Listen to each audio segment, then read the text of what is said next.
Hi everyone, it's Catherine here, and today I'm going to show you how to use digital stamps. So the first thing we're going to do is we're going to pick our stamp. I'm going to use this one just because it's more simplistic. And okay, let's just jump right in. You're going to go to the trace window and hit select trace area. Now you might not think you need to because it's a clear image, but it's just there is a background that you're going to need to remove. So see that? There's all that is a clear background. Okay? Now you're going to go back to select trace area, highlight the whole thing, and it looks pretty good. And we're going to hit trace. Do you see that? It mimics this one with the inside and outside lines. Now, this is the most important part because if you don't do this, you're going to become frustrated and wonder why it doesn't work. Highlight, right click, release compound path. Now, this is a completely editable design, okay? This is how I like to do this. You are not obligated to do it the same way I do.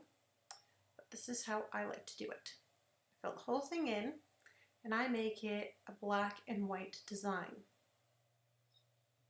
It's a little bit fussy first time going, but then after you've done this once, you can kind of click anywhere in the design and it's not an issue anymore.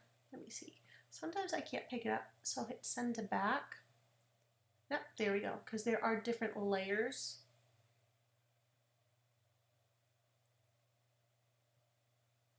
So some of these are in front, some of them are in back. These little guys are in the front now. You can always see the cut lines, which are these red lines here, even if they're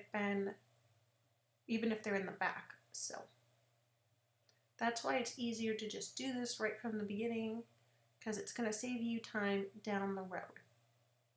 Okay. Now we have our black and white design, and from here you can fill it in. See, I can click anywhere on it now. You can fill it in, make it different colors, or you can come here and do different patterns. So I am going to choose a mummy lay pattern, and I am just going to make it, let's see, there we go. Okay, it's an orange bunny. Now, if you notice, the scale here is different than on this. That's no problem. If you like the way it looks, you can leave it. Otherwise, you go to the advanced options, scale pattern, and there you go. And if you don't like the way the pattern is laying, like I'll show you in a different one in a second. You can kind of just move it. You hit pan pattern, you make sure you're connected, and there you go. You move it around. Okay, so this is editable, and then you're going to want to save this, and you can keep the original, discard it, whatever you want to do. Usually I have a copy of the original, and then I just keep this one in my library. Okay, now I'm going to show you a little trick for open bottom designs or open side designs like this one. Oh, this is one I did in a different video, and then I realized, you know what, I should show people how to handle this. Now, when the artist is doing this stuff, they're designing like a professional artist would, and they're not really always thinking about the end user, and that's fine. But it can make it a little difficult if you're unfamiliar with these things. So this is really simple and really easy. I build a shape and I put it behind here. Now, you might have noticed there's no cut lines. All I do for that is highlight. I go to line color and I make sure it's on the transparent.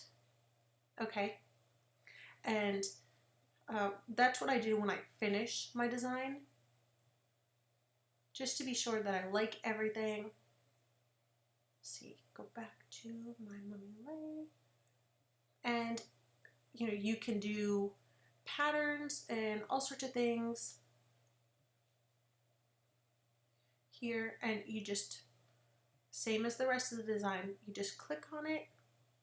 If you don't like the way that it's sitting, because it is a separate piece, you know, you just come and you move it,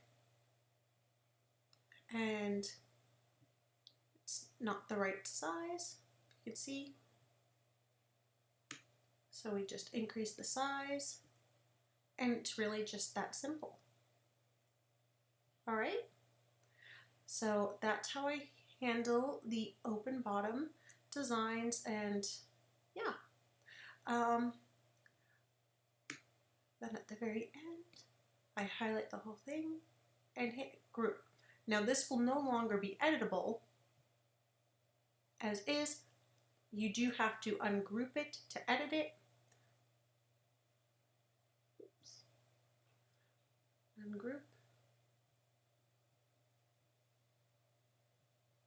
And you can still edit it. See? It's just that simple. All right, in my next video, I'm going to show you how to add the cut lines. All right? Bye, guys.